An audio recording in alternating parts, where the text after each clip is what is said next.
I've made a video for 45 days straight. Kind of.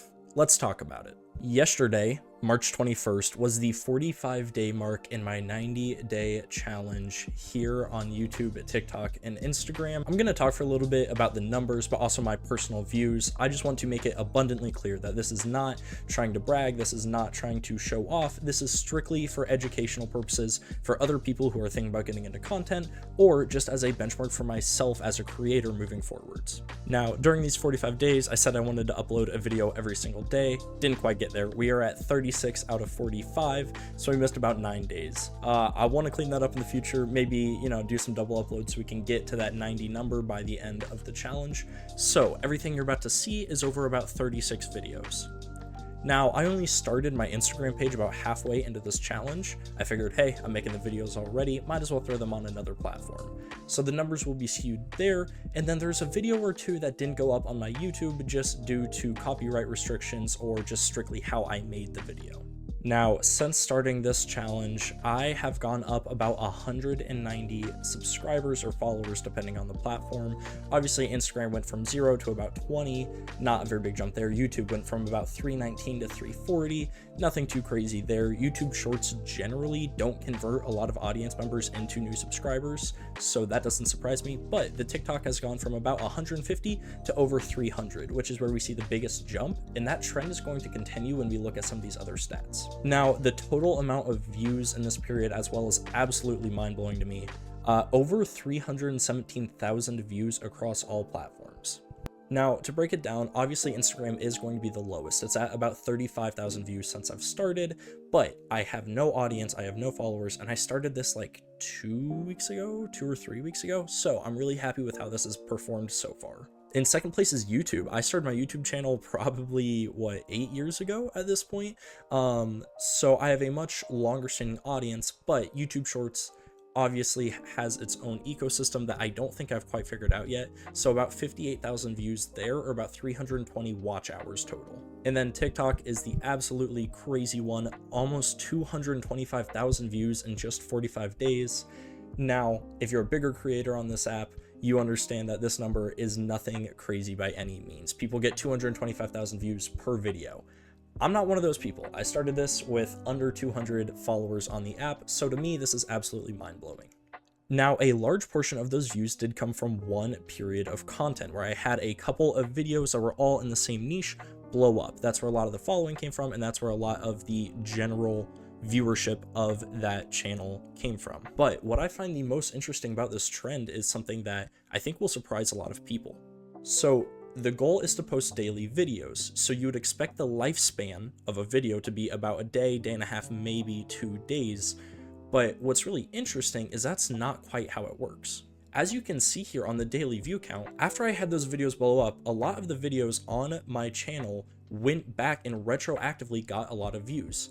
From people checking out my profile, new followers getting recommended my videos, and stuff like that, almost every single video on my channel got another 100 to 200 views.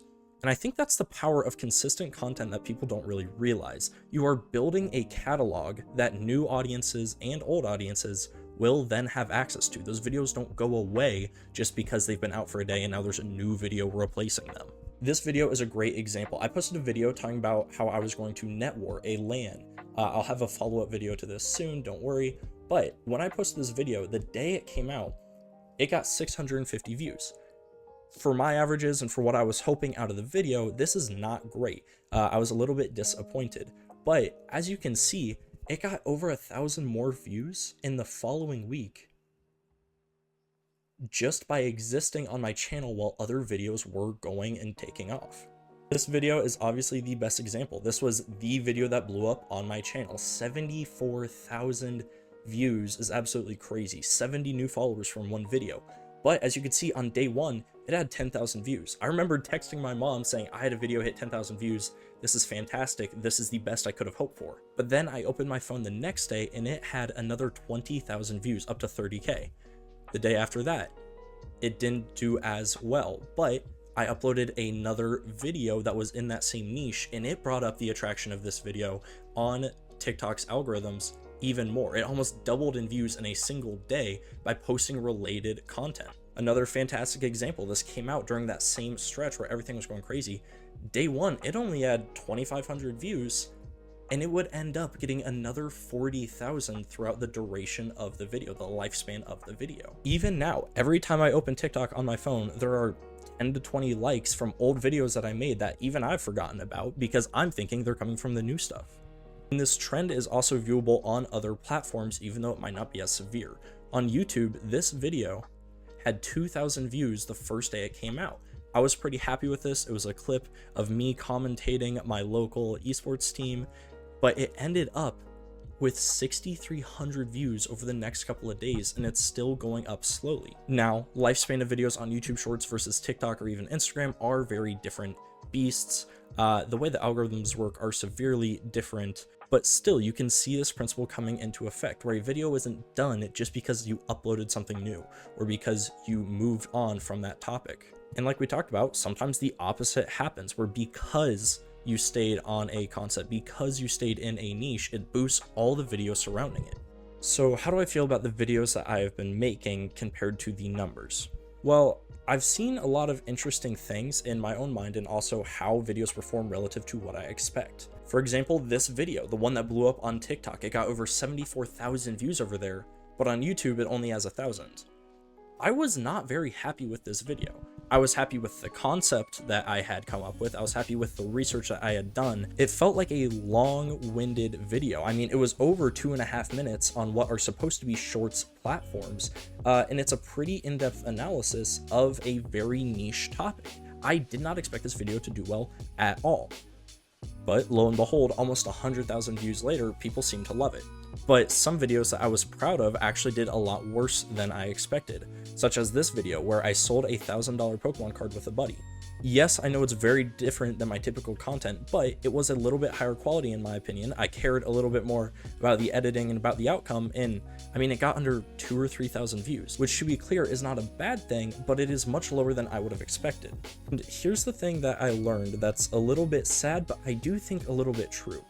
Because I'm a smaller creator without that audience, nobody cares about the personal videos of what I'm talking about.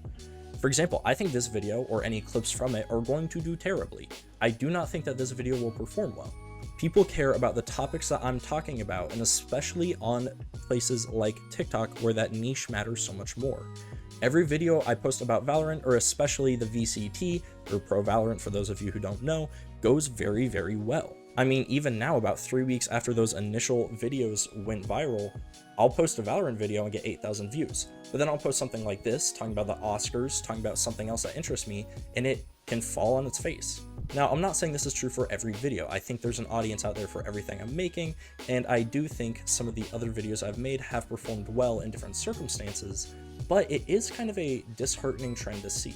Now, obviously, I'm not oblivious. I understand how social media works. People are here because they are entertained or because they are learning something. There is 8 billion people on the planet. Why would someone purposefully choose to listen to me, especially when I have no existing fan base? It's about making quality content about what people are interested in, and from there, I can transition into more personal videos. So I will be trying to take that into consideration moving forward. I will be posting more analytical content, hopefully some more educational content. Some of my favorite videos I've made are videos like this, where I use the unique experience or perspective that I have to explain things going on in the gaming or esports world. I'm a business education major, and I think a pretty darn good one. I have the knowledge to be able to explain some of these concepts. I'm a graphic designer, I'm a photographer, I am obviously a content creator, I make videos. I understand how a lot of these things work, and I think a lot of people are interested in that sort of educational learning content. I'm not surprised with the videos that did well looking back on it, because they are more educational. I'm giving a stance that other people may or may not know. I was talking about issues with one of America's best teams that other people might not understand if they're just looking at the scoreboard. I was talking about a new mobile game that seemingly came out of nowhere, but it does make sense if you have the background knowledge of the industry. Even videos like this, where I am talking about my experience with K-State Esports, a D1 collegiate esports program.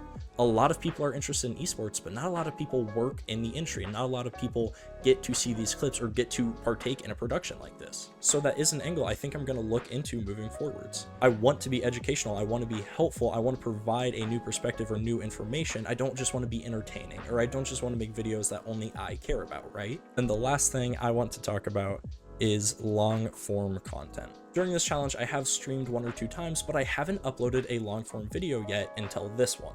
Now, if you know anything about me, this is where I got my start. I uploaded probably 40 long form YouTube videos before ever touching shorts, before ever touching streaming. This has always kind of been what the dream has been. But what's hard about long form content is that if it doesn't perform, it's a large waste of energy, time, and effort, and can be really hard mentally if people don't enjoy what you're putting out. So that's why I've started with this short form content. I want to see if there's an audience out there. I want to put myself out there and see if I enjoy the process of making these videos. And what I've found so far is that I do, and I think there is a spot for me in this massive creator economy, in this world of social media. So one of my goals for the back half of this challenge is to use this platform to make a couple long form videos. We were just talking about how I want to be more educational, how I think I have a unique perspective. What better way to share that than by longer form, slower, more thought out content that I can then share with the people who are watching the rest of my videos. The last lesson I wanted to bring up is that consistency is king on the social media world. Obviously, you can see it. I have made 36 videos, and every time I take a break, I come back and the engagement is worse, or the views are worse, or it takes some time for me to get back into that groove of making videos people want to watch. When I stay consistent, there is a general upward trend of views. There's a general upward trend even of back views, of people enjoying one video and going and finding another. And I think that is the real driver if you want to get into social media, if you want to get into streaming. And this was one of the biggest issues I had back when I started trying to do YouTube when I was a lot younger. I would upload a video every month to 4 months. I mean, I took a year or 2 break before coming back, dropping 2 videos and disappearing again. And I was really happy with those 2 videos, but I wasn't really happy with how the viewership and how the audience responded. So that's my final goal. I do want to make 45 to 50 more videos in these next 45 days and see where it can take me on my journey and see what comes out of this. So that's pretty much all I have to say. If you are watching to the end, drop me a comment just so I know if you enjoyed it or if there's anything you learned, any questions you have. I've been Nferno. Thank you so much for tuning into this video, and I will see you tomorrow.